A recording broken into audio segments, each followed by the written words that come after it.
It was a cloudy October afternoon when Samuel and his wife, Claire, moved into the old countryside home left to him by his late uncle. The air inside the house smelled of dust and thyme, that scent you can almost taste, a mixture of mouldy paper, old wood, and something subtly metallic.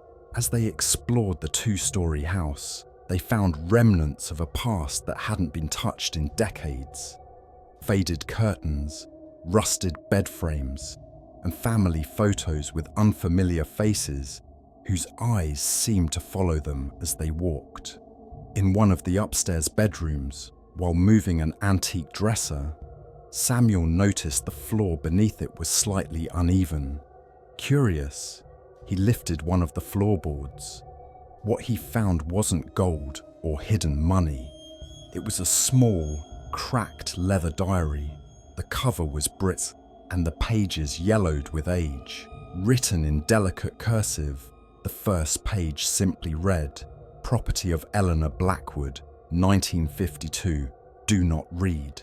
Claire laughed nervously. "Do not read? That's an invitation if I've ever seen one." That night, they read the diary aloud in the living room. At first, Eleanor's entries were mundane. Daily chores, letters she never sent, thoughts about her strict father. But as the entries continued, they darkened. Eleanor began hearing footsteps at night, whispers from the walls, and seeing the figure of a boy standing at the end of her bed, always silent, always watching. Claire shuddered as Samuel read, her fingers curled tightly around her mug. "This girl was either haunted or completely mad," she whispered. But Samuel was fixated. Something about the way Eleanor wrote, so vivid, so pained, felt authentic. She described waking up with dirt under her fingernails, bruises she couldn't explain, and dreams where she was buried alive. The very next day, strange things began to happen. Claire's phone wouldn't charge even though it worked perfectly the day before. The kitchen lights flickered at random. Samuel woke up to find muddy footprints on the stairs, barefoot, child-sized. "Did you step outside last night?" Claire asked him, half joking, half serious. He hadn't. That night, Claire was awoken by the sound of scratching beneath the floor.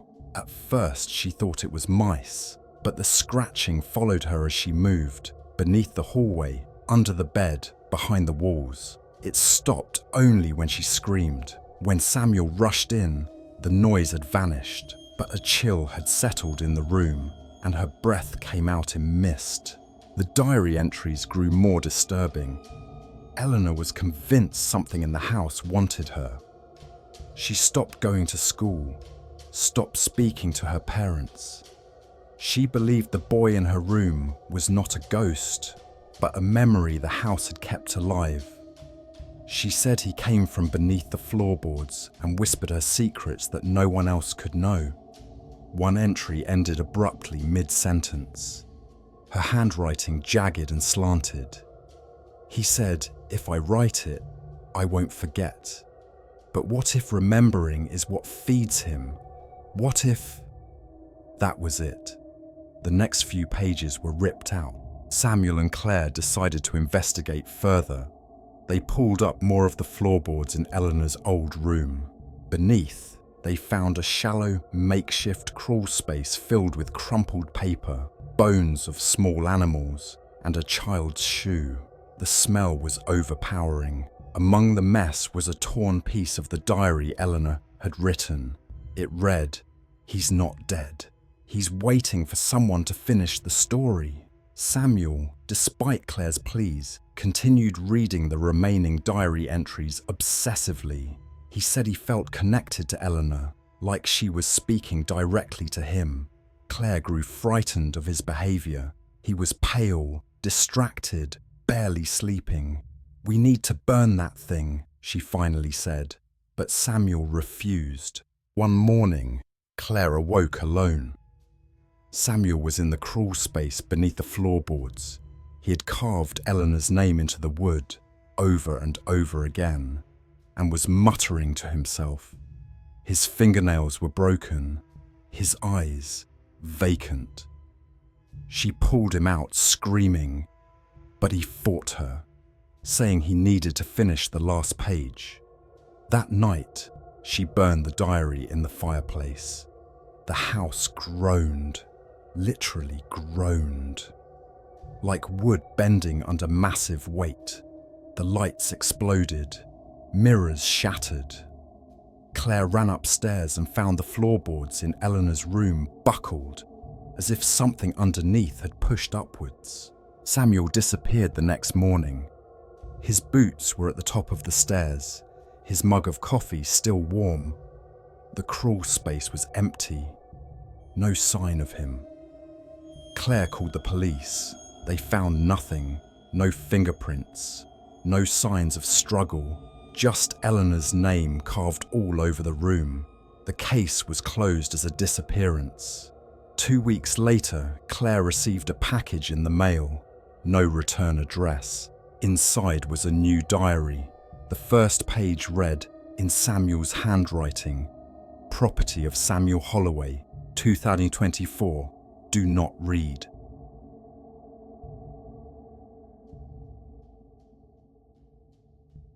No one really chooses room 313 at the St. Agnes Inn. Most people avoid it, if they even notice it exists. The room sits at the far end of the third-floor hallway, next to the linen closet that hasn't been restocked since the early 90s. The number on the door is crooked, hanging by a single rusted screw. And yet, when Marla Jenkins walked in during a heavy September rain, drenched and desperate, room 313 was the only one available. "You sure you want that one?" the front desk clerk had asked, his eyes narrowing as he slid the old-fashioned key across the counter. Marla, soaked to the bone and too exhausted to argue, had just nodded. She needed quiet, a place to write, to think. Her therapist had called this trip a reset. A week alone with no husband, no emails, no responsibilities. Just her and her journal. The room was dusty, smelled of old varnish and something faintly metallic. But it was warm, and more importantly, it was silent. Marla tossed her duffel onto the bed and started unpacking. That's when she noticed the drawer. The desk looked ordinary enough. Chipped oak, faded surface. But one drawer was different. It was locked, not just stuck or jammed, but securely, purposefully locked. And oddly, it had a name carved faintly into it, Eleanor. It wasn't until the second night that Marla decided to try the drawer again. She couldn't sleep. The storm outside was relentless, pounding on the window like fists. At 2:13 a.m. she grabbed a bobby pin and, to her own surprise, managed to pop the lock open.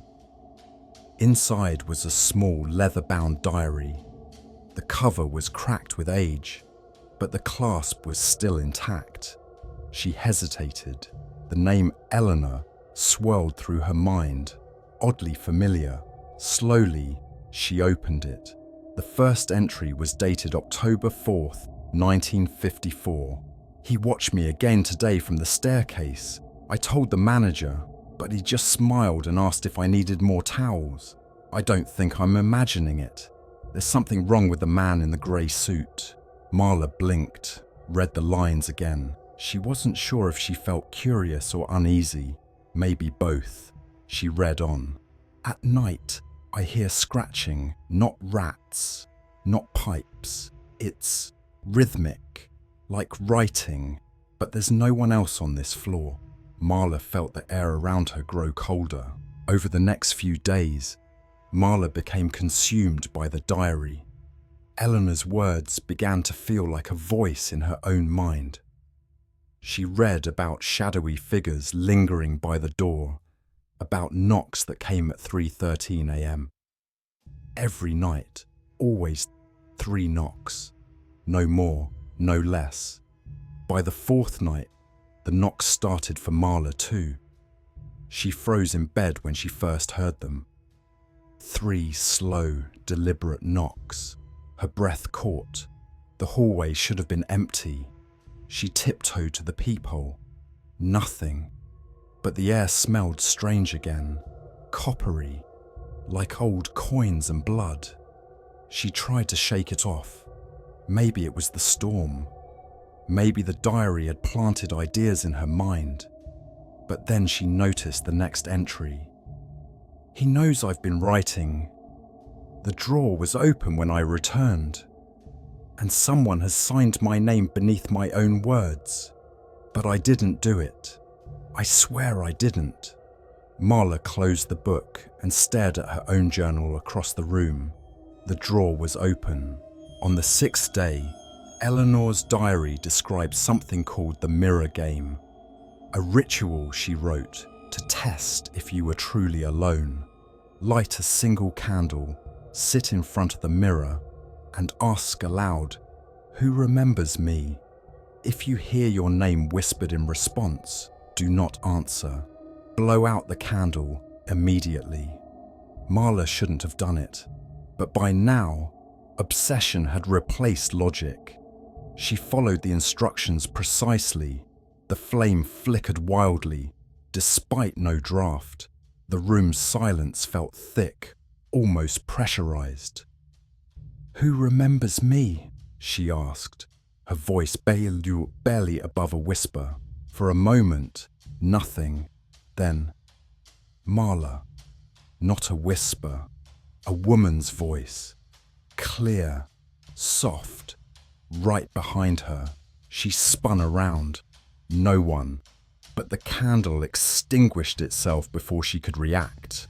Marla woke up the next morning with ink on her hands. Her own journal was open on the desk. A fresh page had been filled with words she didn't remember writing. "You found me. Thank you. I've been waiting for someone who would listen."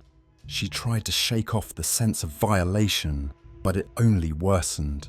Every night, more knocks. Every morning, more pages filled in her journal with thoughts that weren't hers. Thoughts about a man in a grey suit. About a woman with bleeding eyes. About room 313 as a trap, not a place. She went back to the diary, flipping to the last few pages. The final entry chilled her. "I thought writing it would save me. But the words are the chain, not the key.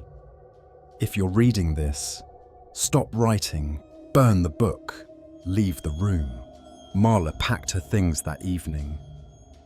She didn't care if it was midnight. She had to leave. But when she opened the door, the hallway was gone. In its place, endless rows of identical desks, each with a locked drawer. She backed into the room, heart racing. Her journal was open again.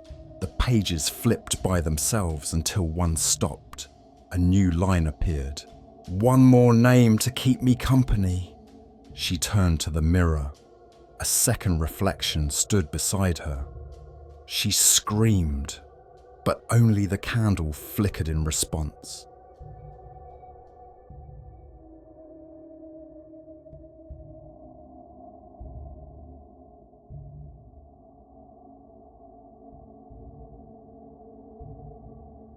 It started with something as mundane as cleaning.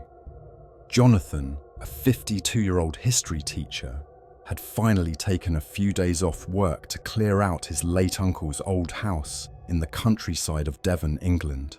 The house, nestled between damp woods and a forgotten road, had been left untouched since his uncle's death nearly 20 years ago. Jonathan hadn't been close to him, not really. But since no other relatives claimed the place, he decided to handle the estate himself. As he wandered through the dust-choked rooms, creaking floorboards groaning under his steps, he found himself drawn to the attic. The wooden stairs protested loudly as he ascended, and when he pushed the door open, The stale air that greeted him was thick with age and mildew. Boxes lined the walls, some half-eaten by time and mice. But what caught his attention was a leather-bound book lying on top of a chest, its cover cracked but strangely clean, like someone had placed it there recently. A diary. Back in the guest bedroom, Jonathan sat at the desk by the window, the diary opened cautiously before him. The first entry was dated April the 3rd, 1957. The handwriting was elegant, almost too perfect, but there was a tremble in the ink that seemed to grow more frantic with each sentence. I saw her again. The girl in the mirror. She's not me. Her smile is too wide. Her eyes follow me even when I turn away. I've locked the bathroom door, but I still hear her breathing at night. Jonathan chuckled nervously, thinking it was some old literary attempt, or perhaps a mentally ill relative. Still, he couldn't stop reading. Each entry got darker. The writer, who never signed their name, spoke of hearing whispers through the vents, of laughter coming from empty rooms, and a warning. If you're reading this, do not stay past the third night. Curiosity grew like mold in Jonathan's mind. That night, as he washed up in the bathroom, he remembered the diary and paused in front of the mirror. He laughed at himself for half expecting something. But then, in the silence, he heard it, a soft inhale, like a whisper drawn through clenched teeth. He spun around. No one. He looked back at the mirror. His reflection blinked, but Jonathan hadn't. He stumbled back, heart pounding, slamming the light switch off.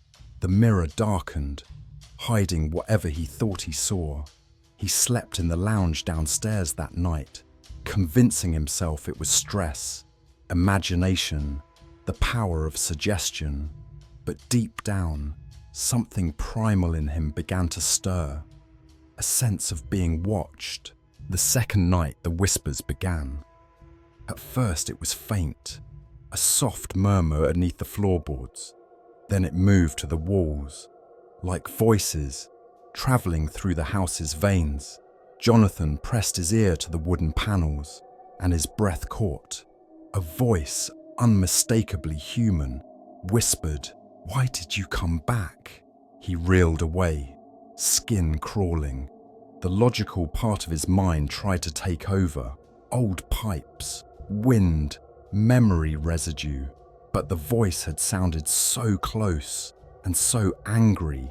He considered leaving, but the diary, now left open on the desk, had a new line that hadn't been there the night before, written in the same trembling script. "Don't look behind the wardrobe." Of course, Jonathan looked. The wardrobe in the master bedroom was old, carved oak, heavy as sin. He had to use a crowbar to shift it from the wall. Dust choked the air as it scraped forward, revealing a narrow door behind it. It wasn't on any blueprint. The handle was rusted, the frame rotted. He hesitated. Every cell in his body told him not to, but he opened it. Behind the door was a small windowless room. The walls were scribbled with ink, hundreds of overlapping sentences, all the same. She sees through mirrors, and in the center, an antique vanity with a mirror. But the reflection wasn't right. The room it showed was slightly off. Objects weren't in the same places. And then she appeared. A girl, pale, with wide eyes and a mouth that slowly widened into a smile too large for her face. Jonathan slammed the door shut and ran. He was halfway down the stairs when he realized he had left the diary in the bedroom. He didn't want to go back, but something compelled him. When he re-entered the room, the diary lay open, and the ink was still wet. "Now you've seen her, you can't leave." He flipped back. Pages had appeared that weren't there before.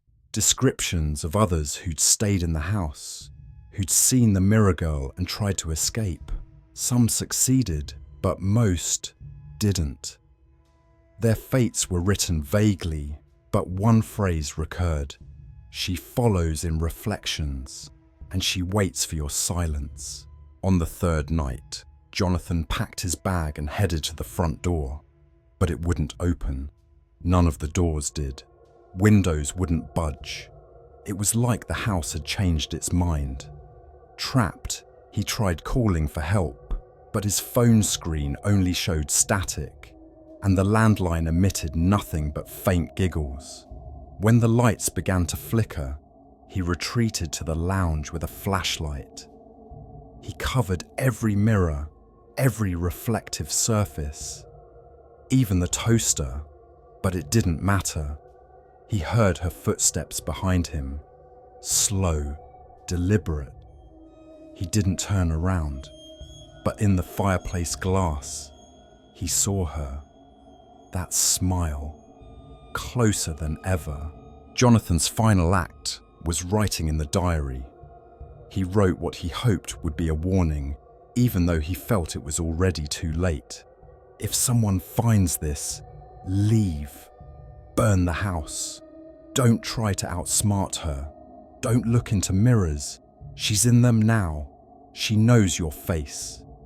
His last words trailed off into smudges. The diary was later found by a group of surveyors sent to assess the house for demolition. They found no sign of Jonathan, only mirrors turned inward and a diary with fresh ink.